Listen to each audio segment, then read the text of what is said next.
గుంటూరు జిల్లాలోని మంగళగిరి నియోజకవర్గంలో కీలక అభివృద్ధి కార్యక్రమానికి మంత్రి లోకేష్ శ్రీకారం చుట్టారు. తాడేపల్లి సీతానగరం మహానాడు వద్ద రిటర్నింగ్ వాల్ నిర్మాణానికి శంకుస్థాపన చేసిన మంత్రి శిలా ఫలకాన్ని ఆవిష్కరించారు. ప్రకాశం బ్యారేజీ దిగువన కృష్ణానది కుడివైపున 0.9 కిలోమీటర్ల నుంచి 2.610 కిలోమీటర్ల వరకు 294 కోట్ల వ్యయంతో వరద రక్షణ గోడను నిర్మించున్నారు. ఈ రిటర్నింగ్ వాల్ నిర్మాణం పూర్తయితే వేలాది మంది ప్రజల వరద ముప్పు నుంచి శాశ్వత రక్షణ పొందనున్నారు. 15 లక్షల క్యూసెక్కుల నీటి ప్రవాహాన్ని సైతం తట్టుకునేలా అత్యాధునిక సాంకేతికతతో ఈ వాల్ నిర్మించనున్నారు.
ఇరాన్లో కీలక రాజకీయ పరిణామం చోటు చేసుకుంది. దేశానికి తదుపరి సుప్రీం లీడర్గా మోస్తఫా ఖమీనీను అధికారికంగా ప్రకటించారు.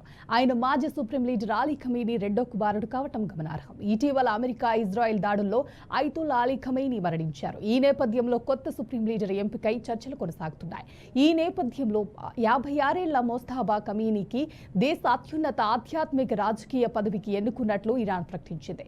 ఫిబ్రవరి 28న జరిగిన దాడుల్లో మోస్తాజా ఖమీనీ గాయపడినట్లు కూడా సమాచారం వచ్చింది. ఆయనకు ఇస్లామిక్ రెవల్యూషనరీ గార్డ్ కోర్తో బలమైన సంబంధాలు ఉన్నట్లు విశ్లేషకులు చెబుతున్నారు. ఇరాన్ రాజకీయాల్లో ఈ పరిణామం కీలక మలుపుగా మారగా మిడిల్ ఈస్ట్లో పరిస్థితులు ఎలా మారుతున్నాయన్న దానిపై అంతర్జాతీయంగా ఆసక్తి నెలకొంది.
ఇరాన్ పౌరులకు అమెరికా సైన్యం కీలక హెచ్చరిక జారీ చేసింది. ఇరాన్ సైన్యం జనావాసాల మధ్య నుంచే డ్రోన్లు, బాలిస్టిక్ క్షిపణులను ప్రయోగిస్తున్నందున ప్రజల ఇళ్లలోనే ఉండాలని సూచించింది. ఈ వ్యూహం వల్ల లక్షలాది మంది సామాన్యుల ప్రాణాలు ప్రమాదంలో పడుతున్నాయని, దాడులు తీవ్రమవుతున్న వేళ ప్రజలు అప్రమత్తంగా ఉండాలని అమెరికా ఆందోళన వ్యక్తం చేసింది. ఇరాన్ మిలిటరీ డెజ్పుల్, ఇస్ఫహాన్, హిరాజ్ వంటి రద్దీగా ఉండే నగరాల నుంచి తమ కార్యకలాపాలు సాగిస్తోంది. ఇలాంటి ప్రాంతాలను సైనిక అవసరాలకు వాడటం వల్ల అంతర్జాతీయ చట్టాల ప్రకారం అవి రక్షణ హోదాను కోల్పోతాయని, ప్రతీకార దాడులకు గురయ్యే అవకాశం ఉందని అధికారులు హెచ్చరించారు. ఇరాన్ ప్రభుత్వం ఉద్దేశపూర్వకంగానే అమాయక ప్రజల ప్రాణాలను పణంగా పెడుతుందని CENTCOM commander admiral Brad Cooper ఆరోపించారు. ఇరాన్ తమ పొరుగు దేశాల్లోని పౌర విమానాశ్రయాలు, హోటళ్లపై కూడా విచక్షణారహితంగా దాడులు చేస్తుందన్నారు.